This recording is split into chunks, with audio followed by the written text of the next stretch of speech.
Desa Tumbat menjadi desa yang terasing dan terlarang bagi sebagian orang India. Adegan berganti, cerita masuk pada chapter yang pertama. Kisah berawal pada tahun 1918 di Desa Tumbat, Maharashtra, India Barat.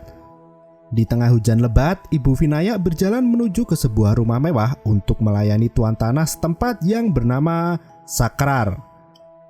Ibu Vinaya terpaksa melayani hasrat seksual Sakrar demi mendapatkan 1 koin emas yang disimpannya di patung Hastar.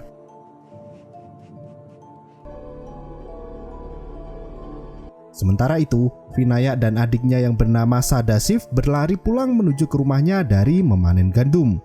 Mereka berdua mendapati pintu rumah yang masih terkunci rapat, menandakan bahwa ibunya belum pulang ke rumah. Mereka khawatir jika nenek tua itu terbangun dari tidurnya.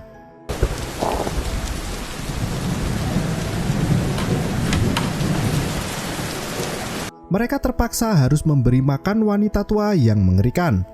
Setelah makanan siap, Vinaya menurut Sadasiv untuk memberikan makanan itu pada si nenek. Sadasiv mulai membawa makanan itu menuju kamar si nenek yang dirantai di kamar terpisah. Belum sampai masuk ke sana, ibunya pulang dan mencegah anaknya itu masuk ke dalam kamar si nenek. Ibu Vinaya kemudian membuatkan makanan yang baru dan bergegas ke kamar nenek. Vinaya dan adiknya dilarang untuk mendekati kamar itu. Mereka hanya bisa menatap sang ibu memasuki kamar. Di dalam kamar, ibu pelan-pelan memotong kuku si monster tua renta itu. Terlihat kaki dan tangan nenek itu diikat dengan rantai besi. Malam harinya, Vinaya merapikan rambut ibunya yang sudah mulai tumbuh. Ia menanyakan koin emas yang dijanjikan oleh Sakrar, ayah biologisnya sendiri. Namun, ibunya tak kunjung mendapatkan emas itu. Di tengah-tengah percakapan mereka, nenek tua itu terbangun dari tidurnya. Terdengar suara rintihan dari kamar nenek.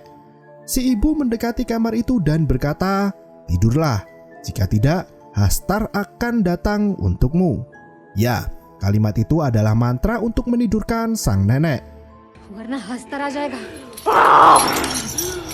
Suara berisik itu langsung terhenti, berganti dengan suara tidur si nenek yang mengorok. Hari berganti, Sakrar ditemukan tak bernyawa di dalam rumahnya. Sesuai budaya orang Hindu di India, mayat Sakrar ditaburi bunga dan berbagai macam bubuk dan air suci untuk kemudian dikremasi dan dihanyutkan ke sungai. Melihat hal itu, ibu segera menyuruh anak-anaknya untuk berkemas-kemas. Mereka harus segera meninggalkan rumah terkutuk itu. Mereka sepakat untuk pergi ke kota Pune saat pagi menjelang. Namun, Vinaya terlihat sangat menginginkan koin emas milik ayahnya itu. Vinaya bersikeras untuk mengambil koin emas di rumah ayahnya. Ibu terlihat sangat tidak suka dengan sikap serakah anaknya. Ia mengatakan bahwa Vinaya serakah sama seperti ayahnya. Vinaya pun pergi keluar dan membuat bola dari serat kering untuk digunakan sebagai bahan bakar. Sedangkan adiknya memperhatikan sang kakak dari atas pohon. Tiba-tiba terdengar suara dahan ranting yang patah.